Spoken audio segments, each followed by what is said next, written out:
नमस्कार दोस्तों, स्वागत है आपका आज के मुख्य समाचार में, जिसमें सबसे पहली और बड़ी खबर में आपको बताएंगे कि पश्चिमी उत्तर प्रदेश में किसानों की नाराजगी से भाजपा की बढ़ी चिंता। दूसरी बड़ी खबर में जिक्र होगा कि कुंडली मानेसर पलवल एक्सप्रेसवे पक्के तौर पर बंद कर सकते हैं किसान, कल की बैठक में करेंगे बड़ा फैसला।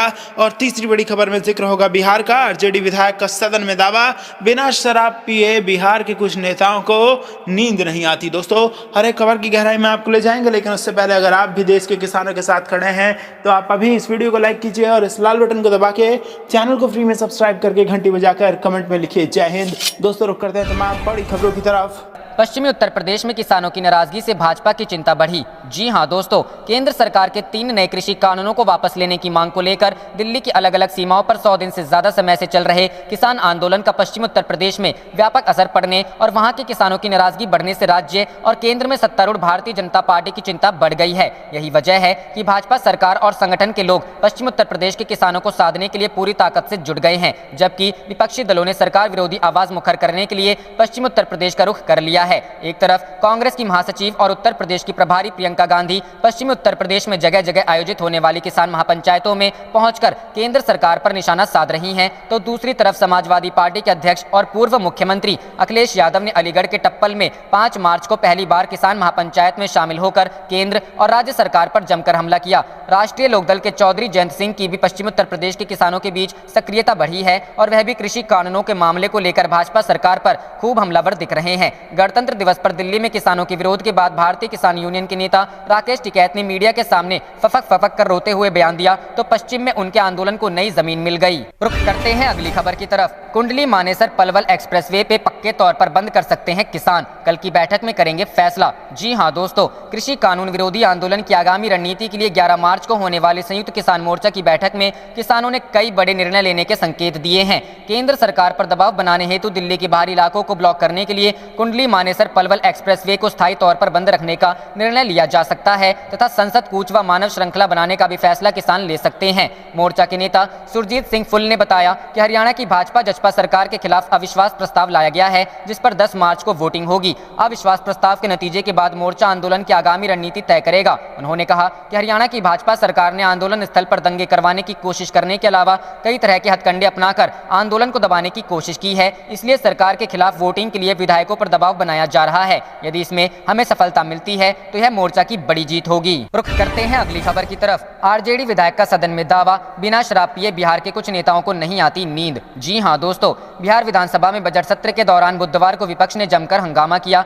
सूबे में लागू शराबबंदी कानून की असफलता का मुद्दा उठाकर आरजेडी विधायक भाई वीरेंद्र, ललित यादव, कांग्रेस विधायक अजीत शर्मा समेत विपक्ष के अन्य नेताओं ने सरकार पर जमकर निशाना साधा और शराबबंदी कानून की समीक्षा करने की मांग की। सदन में हंगामा कर रहे आरजेडी के वरिष्ठ नेता भाई वीरेंद्र ने यह दावा किया कि सदन के अंदर बैठे कुछ नेता और पदाधिकारी ऐसे हैं जो रात में शराब ना पिए तो उन्हें नींद नहीं आती। शराब उनके लिए एक जरूरी है। ऐसे में ये कानून सिर्फ गरीबों को परेशान करने के लिए बनाई गई है। गरीबों की गिरफ्तारी होती है और सफेद पोश मजे से शराब पीते हैं। शराबबंदी की समीक्षा की जाए। इधर कांग्रेस विधायक दल के नेता अजीत शर्मा ने कहा कि बिहार में हर जगह शराब मिल रही है, इस बात से कोई इनकार नहीं कर सकता। मैं शराबबंदी कानून की समीक्षा का मुद्दा उठाता हूं तो नीतीश कुमार चिढ़ जाते हैं, लेकिन सच्चाई यही है कि राजस्व की हानि के बावजूद कोई फायदा नहीं हो रहा। ऐसे में शराबबंदी की समीक्षा की जाए। सूबे में शराब की बिक्री ऊंची कीमतों पर शुरू की जाए। इससे 2 फायदे होंगे, पहला कि गरीब शराब नहीं खरीदेंगे और दूसरा कि शराब बिक्री से आए पैसों से उद्योग लगेगा, जिससे युवाओं को रोजगार मिलेगा। रुख करते हैं अगली खबर की तरफ। बड़ी खबर, हरियाणा में बीजेपी जेजेपी में खटपट, दुष्यंत के विधायक बोले खत्म हो गठबंधन। जी हां दोस्तों, केंद्र सरकार के 3 नए कृषि कानूनों को लेकर पंजाब, हरियाणा और उत्तर प्रदेश समेत कई राज्यों के किसान दिल्ली बॉर्डर पर जमे हुए हैं, जबकि इन कानूनों का विरोध हरियाणा में भी जमकर हो रहा है। इसी वजह से मनोहर लाल खट्टर सरकार में शामिल जजपा के कुछ विधायक इसका विरोध कर रहे हैं। इस बीच जननायक जनता पार्टी के टोहाना से विधायक देवेंद्र बबली ने राज्य के उप मुख्यमंत्री और जजपा प्रमुख दुष्यंत चौटाला से कहा है, अविश्वास प्रस्ताव के दौरान सरकार के पक्ष में वोट करना मेरी मजबूरी है, लेकिन इस समय ऐसे हालात बन गए हैं कि हमें मनोहर लाल खट्टर सरकार से गठबंधन तोड़ देना चाहिए। साथ ही कहा, हालात ऐसे हैं कि हम कहीं जा नहीं सकते क्योंकि लोग हमें डंडों से मारेंगे। वहीं विधायक बबली ने साफ किया है कि अगर मेरे वोट से सरकार गिरती है तो मैं उसके खिलाफ वोट दे दूंगा। जबकि उन्होंने पिछले 100 दिन में कई बार विधायक दल की बैठक में किसान आंदोलन पर कोई फैसला नहीं होने पर भी नाराजगी जताई है। इससे पहले टोहाना से जननायक जनता पार्टी के विधायक देवेंद्र बबली ने बजट सत्र के दौरान अपनी ही सरकार पर सवाल उठाए थे। उन्होंने सदन में किसान आंदोलन के पक्ष में बयान देते हुए कहा कि किसानों के हालात चिंताजनक हैं और ये आंदोलन प्रदेश के हित में नहीं है। प्रदेश की सीमाओं पर किसान, बुजुर्ग, महिलाएं और बच्चे बैठे हैं। यह चिंताजनक है और बहुत पीड़ादायक है। हम जब गाँव में जाते हैं तो हमें कहा जाता है कि आप गाँव में मत आना। हमें गाँव में कार्यक्रमों में, सामाजिक कार्यक्रमों में आने से रोका जाता है। मैं मुख्यमंत्री, उप मुख्यमंत्री और पूरी कैबिनेट से मांग करता हूं कि इस किसान आंदोलन का समाधान करवाया जाए। रुख करते हैं अगली खबर की तरफ। तमिलनाडु एनडीए को झटका, अहम सहयोगी डीएमडीके गठबंधन से बाहर निकला। जी हां दोस्तों, तमिलनाडु में सत्तारूढ़ अन्ना द्रमुक की सहयोगी डीएमडीके मनपसंद विधानसभा क्षेत्र और पर्याप्त सीटें नहीं दिए जाने का आरोप लगाते हुए मंगलवार को गठबंधन से अलग हो गई। सीट बंटवारे को लेकर अन्ना द्रमुक के साथ 3 दौर लंबी चली बातचीत में कोई नतीजा नहीं निकलने पर अभिनेता से नेता बने विजयकांत के नेतृत्व वाली डीएमडीके ने कहा कि वह गठबंधन से अलग हो रही है। पीएमके और भाजपा भी सत्तारूढ़ पार्टी के सहयोगी पार्टी है। विजयकांत ने एक बयान में कहा कि अन्ना द्रमुक के साथ रिश्ता तोड़ने का फैसला यहां पार्टी के जिला सचिवों की बैठक में सर्वसम्मति से लिया गया।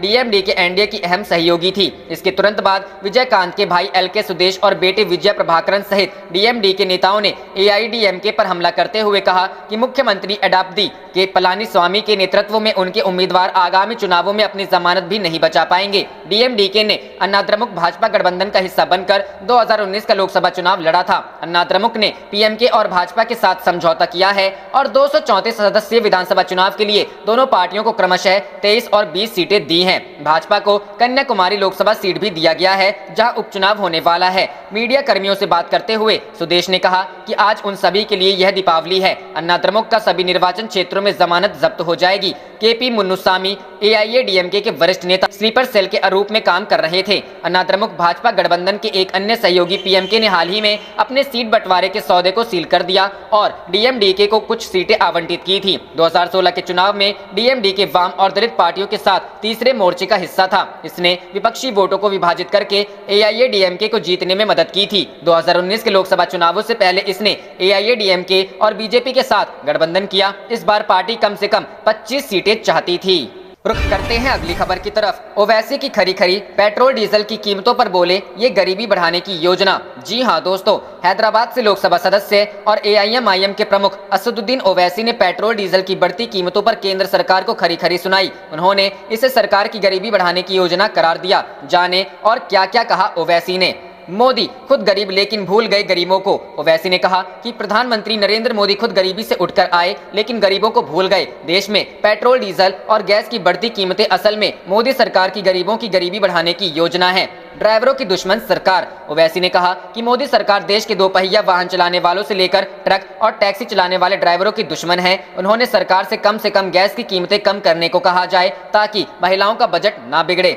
कर्नाटक सीडी कांड पर भी बोले। ओवैसी की खरी खरी बातें यहीं तक सीमित नहीं रही। उन्होंने कर्नाटक के सेक्स सीडी कांड पर भी सरकार को खरी खोटी सुनाई। उन्होंने कहा कि ब्लैकमेलिंग क्या होती है। आप गरीब का शोषण करते हैं और फिर कहते हैं कि इसे दुनिया को नहीं दिखाओ। क्या है सीडी कांड? आरोप है कि कर्नाटक सरकार में मंत्री ने Ramesh Jarkiholi Karnataka power transmission corporation limited में महिला को नौकरी दिलाने के नाम पर उसका यौन उत्पीड़न किया, लेकिन बाद में वह अपने वादे से मुकर गए। सामाजिक कार्यकर्ता और नागरिक हकूक औरता समिति के अध्यक्ष दिनेश कल्लाहली ने मीडिया की सीडी जारी की है। हालांकि सेक्स सीडी कांड के नाम आने के बाद जारकीहोली ने अपने पद से इस्तीफा दे दिया। करते हैं अगली खबर की तरफ। Opinion poll. बंगाल में फिर सीएम होंगी ममता बनर्जी। 164 सीटें जीतने का अनुमान। 100 का आंकड़ा छू सकती है बीजेपी। जी हां दोस्तों, बंगाल में 8 चरणों में होने वाले विधानसभा चुनाव को लेकर समाचार चैनल एबीपी और सर्वे एजेंसी सीएनएक्स द्वारा करवाए गए ओपिनियन पोल में एक बार फिर से तृणमूल कांग्रेस की सरकार बनती हुई दिख रही है। सर्वे के अनुसार भारतीय जनता पार्टी 100 का आंकड़ा छू सकती है।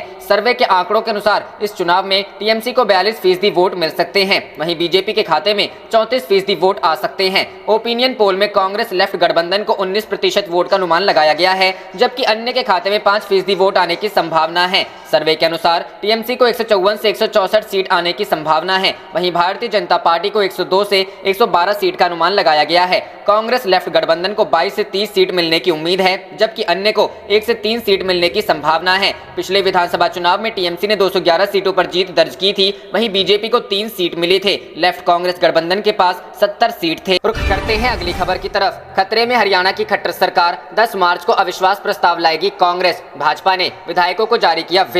जी हां दोस्तों, हरियाणा के मुख्यमंत्री मनोहर लाल खट्टर की सरकार खतरे में आ गई है। विपक्षी दल कांग्रेस ने विधानसभा में आगामी 10 मार्च को अविश्वास प्रस्ताव लाने का फैसला किया है। इस दौरान खबर यह भी है कि भाजपा ने विधानसभा में कांग्रेस के अविश्वास प्रस्ताव के दौरान पार्टी के सभी विधायकों को उपस्थित रहने के लिए व्हिप जारी किया गया है। पार्टी की ओर से जारी व्हिप में यह कहा गया है कि अविश्वास प्रस्ताव के समय सभी विधायकों को सदन में हर हाल में मौजूद रहना होगा। व्हिप जारी होने के बाद भाजपा के विधायक पार्टी के खिलाफ मतदान नहीं कर सकेंगे। इसके साथ ही व्हिप के बाद पार्टी लाइन से हटकर कोई विधायक अगर मतदान करता उपस्थित रहता है तो उसकी विधानसभा से उसकी सदस्यता समाप्त हो सकती है। आप देख रहे थे आपका अपना चैनल जय हिंद जय भारत।